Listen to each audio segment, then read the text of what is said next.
Kamarudin Simanjuntak, kuasa hukum Brigadir J angkat bicara soal pengakuan mantan Kadif Propam Polri Irjen Pol Verdi Sambo terkait dugaan pelecehan terhadap Putri Chandrawati. Menurutnya, pernyataan Verdi Sambo adalah sandiwara.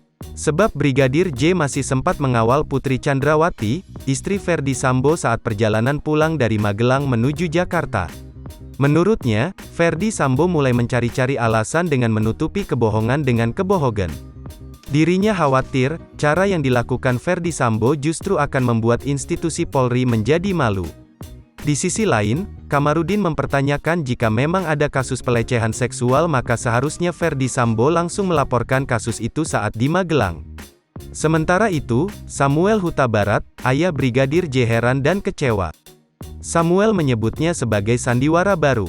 Dirinya berharap agar fakta yang benar diungkapkan, dan tidak berubah-ubah. Samuel yang menyaksikan secara langsung konferensi pers Polri tersebut tetap tidak percaya terhadap tuduhan pelecehan tersebut.